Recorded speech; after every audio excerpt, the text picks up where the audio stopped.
Shalom Adonai, graça e paz, meus amados. Estamos aqui nesse momento para mais uma reflexão nesse contexto de estudos apocalípticos que estamos preparando para a igreja nesses dias que estamos em quarentena. Temos aproveitado para conversar com os irmãos, aproveitado esse momento de tecnologia e graças nesse momento a tecnologia, graças a Deus, nos ajuda a diminuir um pouco da inquietude, do desgaste de estarmos sozinhos, muitas vezes em casa, com poucas pessoas, e nos faz sentir saudade daquele abraço gostoso dos irmãos.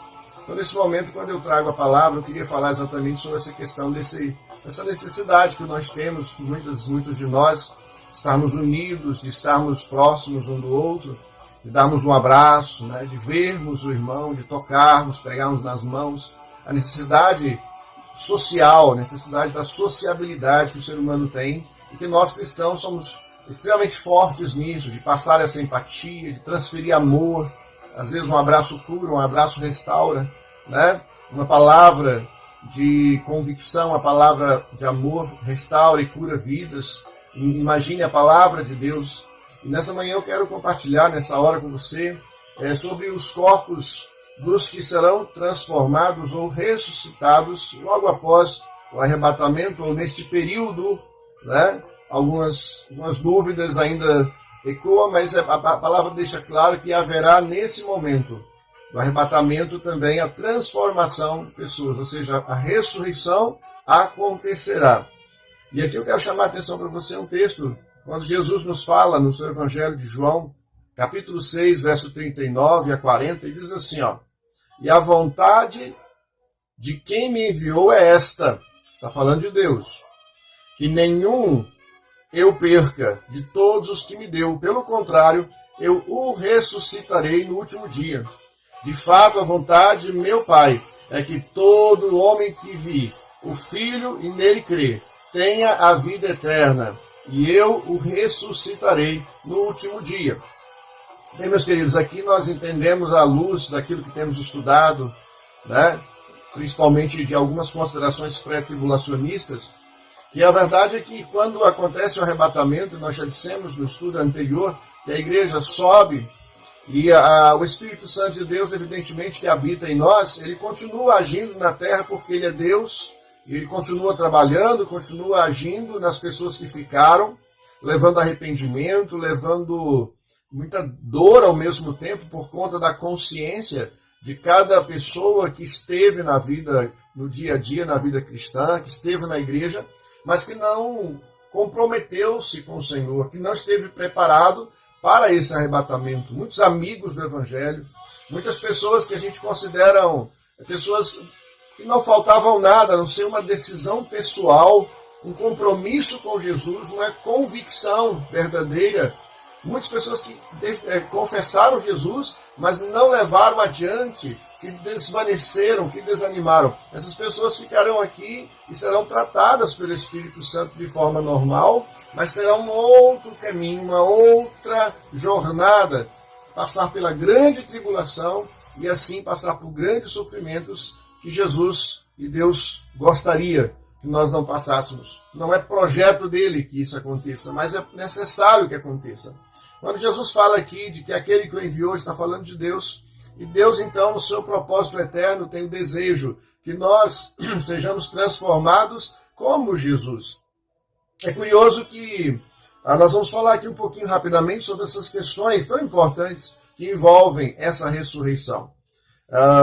Os ressuscitados, que serão transformados, também diz a palavra, naquele momento, eles receberão uma incorrupção, glória e poder jamais vistos entre o ser humano. É interessante que em 1 Coríntios, no seu capítulo 15, verso 42 a 43, o apóstolo Paulo, ele se manifesta sobre o corpo da ressurreição e diz o seguinte: semeia-se o corpo na corrupção, ressuscita na incorrupção. Semeia-se em desonra, ressuscita em glória. Semeia-se em fraqueza, ressuscita em poder. Esse será o corpo glorificado, o projeto de Deus para você. Uma versão diferenciada, aperfeiçoada e glorificada daquilo que nós temos.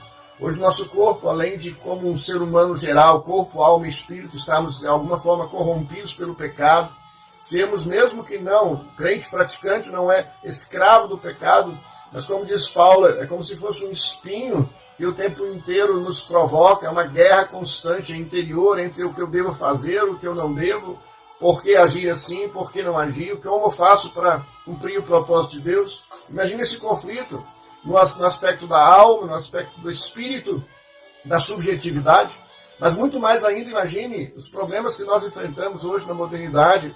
Estamos aí diante de uma pandemia, um vírus invisível aos olhos, que não podemos muitas vezes perceber e somos assombrados por conta de um pequenino ser criado por Deus, ou que seja em laboratório, mas criado, e que pode trazer tanto danos e tirar a nossa vida. Somos afetados todos os dias, vírus, bactérias, tantas coisas, tantos inimigos invisíveis que podem destruir esse corpo frágil, porque ele veio da terra, ele veio do pó.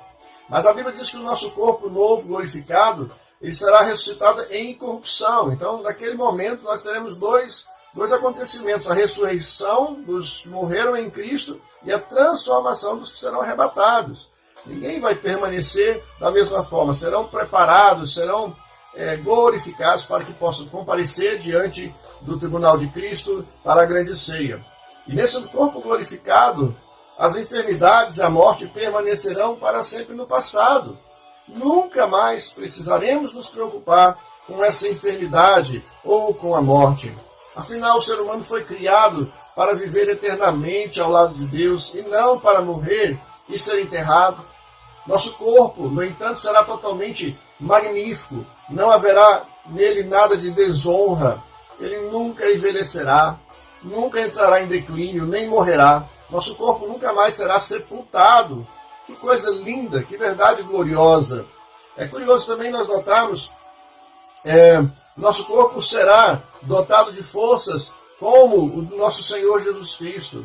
Não teremos mais necessidade de dormir, porque não estaremos cansados, ou por necessidade de recuperar energias. Nossas capacidades aumentarão, nos livraremos das limitações tão presentes em nossos dias atuais. Nossa condição atual, por exemplo, nos exige que usemos óculos, que usemos remédios, que usemos aparelhos para observar os céus, que usemos aparelhos para observar os seres pequenos. Imagine o corpo glorificado, não se tem informações, nós não temos informações, mas podemos imaginar como é possível, né, um corpo glorificado, semelhante ao de Jesus, à distância, ele vai poder ver do ponto de vista físico mesmo, já que é um corpo físico glorificado que está além da nossa compreensão. A palavra diz que que nós nunca nos cansaremos mais, nunca seremos fracos ou incapacitados. Parece que não encontramos palavras adequadas para nós expressarmos ou descrever, né, como será lindo esse corpo glorificado e o nosso corpo futuro ressurreto. É curioso, meus irmãos, deixarmos também aqui uma observação, que ele será forte como edifício. Paulo usa essa expressão, ou seja, não estará mais sujeito à fragilidade como nós. Hoje, muitas pessoas, há uma queda, um pequeno acidente, batem a cabeça, ou mesmo por conta de uma enfermidade, morrem, simplesmente morrem. Alguns morrem durante a noite, em morte súbita, e deixam de existir, sem nenhuma explicação. O apóstolo Paulo deixa claro em 2 Coríntios, versos 5 a 14, que eu não vou ler porque é grande o texto, mas ele compara o nosso corpo atual a uma tenda, e o futuro corpo ressurreto é como se fosse um edifício sólido, bem construído. Que coisa linda, né? Olha só o que Deus tem preparado para mim e para você. Olha só que coisas lindas, que projetos lindos Deus tem para você. Um corpo glorificado. Nós estamos lutando aí para termos propósitos, termos saúde, cuidados com o nosso corpo. Nós tivemos até o meio nazista, por exemplo, que buscavam, através da raça, tentar aperfeiçoar o ser humano, como se fôssemos somente animais, né, e destruindo as pessoas, matando, perseguindo aqueles que eles consideravam sendo raças inferiores, e eles mesmo estavam presos num engano, porque na verdade todos tinham doenças, todos tinham patologias, todos estavam envolvidos na sua fragilidade, mas nos céus não, no novo corpo glorificado, seja dos que ressuscitarem ou dos que forem transformados durante o arrebatamento, esse corpo ele é impenetrável, ele é forte. Em 2 Coríntios capítulo 5, versos 4, diz o apóstolo Paulo ainda: pois na verdade os que estamos nós, os que estamos neste tabernáculo, no corpo, gememos angustiados, não porque queremos ser despidos, mas revestidos, nosso corpo ressurreto, para que o mortal, né, que é o nosso corpo terreno, seja absorvido pela vida, ou seja, pela ressurreição. Aqui Paulo mostra para o fato de ser despido, isso é, não ter mais um corpo terreno em virtude da morte. Então nós seremos totalmente desprovidos dessa fragilidade que nos envergonha, dos nossos temores, dos nossos medos. Seremos livres definitivamente, como Jesus nos chamou para sermos. Até lá, Paulo fala inclusive no verso, ainda em 2 Coríntios, ele diz, gememos angustiados. Então até esse momento nós temos sofrido. Como pessoas estão sofrendo nesse momento, vendo seus entes queridos, perdendo, muitas vezes não por conta em si do coronavírus, mas por conta de uma complicação maior, ou seja, a gota d'água que faltava naquela vida, ou aquela centelha, né, que incendeia e desencadeia todo um processo destrutivo no corpo. Muitas vezes esse vírus, como sendo novo, não temos no nosso corpo anticorpos para isso, né? Então, evidentemente que torna qualquer pessoa, dependendo da idade, um pouco mais fragilizado, com problemas, aí, segundo os infectologistas, com problemas respiratórios, né, problemas de diabetes, dentre outros, se torna fatal. Mas, na verdade, este corpo está fadado mesmo a ir, né, para a terra. A Bíblia diz que do pó veio e ao pó voltará. É curioso que Deus nos deu o seu Espírito Santo, aqui eu quero entrar na questão do Espírito Santo, como penhor para garantir aquilo que ainda está por vir. E a palavra traduzida por penhor, ela fala de garantia como realmente um documento que foi gerado e que foi atestado, né, para garantir. Então, alguns usavam o selo do anel, outros usavam outros tipos de representações, e Deus preferiu fazer diferente. Falou, não vou fazer o selo, não tem outra forma de eu fazer isso melhor, a não ser o meu próprio Espírito habitar dentro daquele com o qual eu fizer uma aliança. Então, hoje, o Espírito Santo de Deus é o selo da salvação. Então, se temos o Espírito Santo, se você tem o Espírito Santo de Deus em sua vida, selando você, seu corpo será glorificado. Seu corpo será ressuscitado e transformado. E é curioso, irmãos, que também a Bíblia nos diz que no céu não haverá olhos cegos, não haverá nenhuma dor ou sofrimento, não haverá, por exemplo, um braço ou perna atrofiado, nós seremos perfeitos, não haverá sofrimento, as lágrimas serão todas enxugadas. Quantas pessoas estão chorando agora pelos seus entes queridos, preocupados com o trabalho, preocupados com tanta coisa? Na eternidade não teremos mais isso. É evidente que teremos outras coisas. Evoluiremos, né, diante do Senhor dentro do processo de santificação, de glorificação que Ele preparou para nós, mas não serão as mesmas coisas. Essas coisas terão passado, terão acabado, serão passado da nossa história. A evolução do ser humano do ponto de vista espiritual é muito maior do que simplesmente a ficção pode taxar ou retratar. Eu quero encerrar aqui sobre essa questão do corpo físico e da transformação, que Jesus habita no céu nesse momento. Ele tem um corpo glorificado. Então a palavra de Deus diz que ele podia, por exemplo, tocar nas pessoas, era tocado por elas. Ele podia comer com eles. Ele absorveu e gravou em seu corpo, ainda ressuscitado e glorificado também, a sua característica, permaneceu a sua característica física normal da sua idade e também com elas as suas marcas do sofrimento. Aqui eu quero chamar a atenção para encerrar essa reflexão nessa hora, é que em Cristo Jesus, aqueles que morrerem em Cristo Jesus e passarem pela ressurreição, o seu corpo não permaneceu no túmulo, disse Jesus. Claramente, a palavra nos diz. E o nosso também não permanecerá, embora o nosso será glorificado ou ressuscitado naquele dia. Jesus mostrou isso profeticamente ao sair do túmulo e deixar o túmulo vazio. Dos únicos líderes das religiões universais, o único túmulo que está vazio ainda é o de Jesus Cristo. Aqui, por isso nós cremos, porque ele ressuscitou, e se ele ressuscitou, foi visto e foi acompanhado pelas pessoas, e prometeu voltar para nos buscar. Então nós temos a convicção de que aquele que venceu a morte pode realmente nos dar a vida. É interessante que Jesus manteve a sua cicatriz após a sua crucificação. Lá em Lucas 24:39, falando sobre isso. Ele era composto também de carne, ou seja, em osso, ou seja, ele permaneceu, o corpo foi transformado. Mas havia algo especial. As pessoas podiam tocar nele, mas ele era visível, ao mesmo tempo ele aparecia e desaparecia. Ele podia transcender as regras da natureza e da física e de toda a explicação que nós temos científica. Sabemos que o nosso corpo ressurreto será idêntico, pois Cristo disse, olha só o que está escrito em Filipenses 3:21, transformará o nosso corpo de humilhação para ser igual ao corpo da sua glória, diz o apóstolo Paulo. E João também, ele também afirma, a palavra do Senhor nos afirma o seguinte, amados, agora somos filhos de Deus e ainda não se manifestou o que breve haveremos de ser. Sabemos que quando ele se manifestar, seremos semelhantes a ele, porque haveremos de vê-lo como ele é. 1 João 3:2.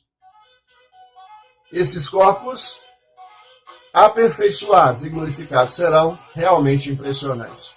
E aí me faço uma pergunta nesta hora, para deixar para você refletir. Será que temos feito o necessário para nos mantermos fiéis ao Senhor? Temos feito o necessário, o suficiente, para garantirmos que esse selo do Espírito, o Espírito Santo está em nós, o Espírito Santo esteja feliz. A Bíblia diz que nós não devemos entristecer o Espírito Santo, nem extingui-lo, diz a palavra. Pelo contrário, nós devemos nos encher do Espírito Santo de Deus, porque Ele é que é a garantia. Você quer uma garantia de que vai para a eternidade?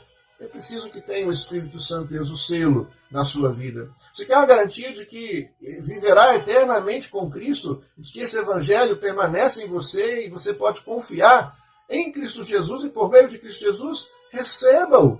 E você terá o Espírito Santo de Deus em sua vida. Se você está na igreja, meu querido, mais importante é saber que o seu nome está escrito no livro da vida, não da igreja local, mas tem que estar escrito no livro da vida, selado pelo Espírito Santo, carimbado e autenticado pelo sangue de Cristo Jesus. Se isso não acontecer, muitas vezes o seu trabalho vai ser vão, porque não está firmado na rocha que é Jesus. Nessa hora eu quero te apelar. Se você está afastado do Evangelho, se você está frio na fé, se você entende que de alguma forma esses estudos que nós estamos fazendo têm provocado incômodo em você, se você olhar para o nosso redor hoje, o mundo, com essa pandemia, se isso te assusta, se isso te incomoda, se isso deixa a sua fé mais fraca, é preciso então se arrepender e procurar uma forma urgente, se ajoelhar diante do Senhor nesse momento, aí na sua casa, entrar na presença dele, pedir perdão e se colocar diante do Senhor como alguém realmente que está arrependido e que quer ser selado pelo Espírito Santo. Confesse Jesus hoje, se arrependa dos seus pecados, faça um concerto com Deus, é um momento apropriado para isso. Faça um concerto com Deus e se prepare, porque se você, a hora que você falar, Senhor, estou aqui prontinho para ser usado pelo Senhor, algumas coisas vão mudar na sua vida, eu tenho certeza. E uma delas é que você vai ser mais envolvido pelo reino. E o Espírito Santo de Deus vai ter muito mais espaço de agir na sua vida, na minha vida, nas nossas vidas. Que Deus abençoe você e possa aproveitar você melhor essa palavra e esses textos lidos. E glorifique-se diante do Senhor. Fique feliz, alegre-se diante do Senhor, porque de fato Ele te escolheu e te selou. Se Ele te selou, não tem problema. Seu corpo um dia será transformado e glorificado para a glória de Deus Pai. Amém. Deus abençoe.